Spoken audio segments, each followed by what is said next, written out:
શૈલેષ હત્યા કેસમાં વધુ એક આરોપીને ઝડપી પાડવામાં આવ્યો છે. ક્યાંથી પકડાયો અને એ આરોપીની શું સંડોવણી હતી તેના વિશે મે 2023માં શૈલેષ પટેલ જે એક અગ્રણી છે એમનું મર્ડર થયું હતું. 8 જેટલા આરોપી જે ડાયરેક્ટ સંડોવાયેલા હતા વલસાડ જિલ્લામાંથી એમની ધરપકડ કરવામાં આવી હતી. જેની પૂછપરછમાં ઉત્તર પ્રદેશના D16 ગેંગના શાર્પ શૂટરો વૈભવ યાદવ, અજય યાદવ અને દિનેશ ગોડ આ ત્રણને યુપીથી બોલાવીને એમનું મર્ડર કરવામાં આવ્યું હતું શૈલેષ પટેલનું. આ ગુનામાં જે તે સમયે જુલાઈ 2023 સુધીમાં 10 જેટલા આરોપીની ધરપકડ કરવામાં આવી હતી, જેમાં વૈભવ યાદવ અને દિનેશ ગોડની પણ ધરપકડ કરી લેવામાં આવી હતી. આ ગુનામાં લાંબા સમયથી વોન્ટેડ અજય યાદવ ઉર્ફે ગુડ્ડુ એને પકડવાનો બાકી હતો. અજય ઉર્ફે ગુડ્ડુ સીતારામ યાદવ ઉત્તર પ્રદેશ આંબેડકરનગર પોલીસ દ્વારા આ આરોપીની તાજેતરમાં જ ધરપકડ કરવામાં આવી હતી. ઉત્તર પ્રદેશમાં લૂંટ અને અટેમ્પ્ટ ટુ મર્ડર કેસમાં એ વ્યક્તિ આંબેડકરનગરની જેલમાં હતો.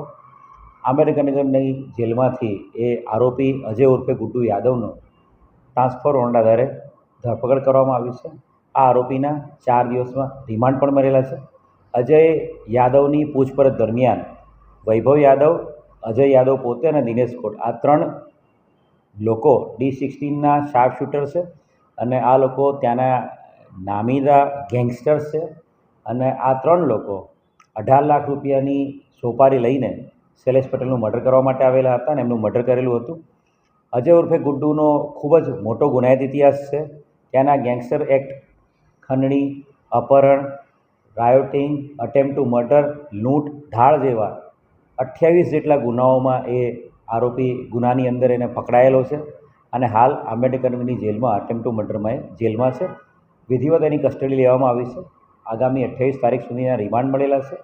રિકન્સ્ટ્રક્શન પંચનામું અને સાયન્ટિફિક તમામ પુરાવા એકઠા કરીને આ ગુનાની અંદર અજય યાદવ વિરુદ્ધમાં ચાર્જશીટ કરવામાં આવશે. આનો રોલ શું હતો? અજય યાદવ મેં કહ્યું એ પ્રમાણે વૈભવ યાદવ અને દિનેશ ગોડ સાથે D16નો ગેંગસ્ટર્સ અને શાર્પ શૂટર છે અને આ 3 લોકો સાથે આવીને 20 દિવસ સુધી અહીંયા એક ફાર્મ હાઉસમાં રોકાઈને રેકી કરી હતી શૈલેષ પટેલની. અને જ્યારે શૈલેષ પટેલ મંદિરે દર્શન કરવા ફેમિલી સાથે જતો હતો ત્યારે એની સ્કોર્પિયો ગાડીને આંતરીને 3 જણાએ ગાડી પર ફાયરિંગ કર્યું હતું. અને અજયના કહેવા પ્રમાણે આ ફાયરિંગમાં એણે પોતે પણ પોતાની પાસે રહેલા વેપનથી ફાયરિંગ કર્યું હતું, જેની ગોળી એને શૈલેષ પટેલે વાગેલી.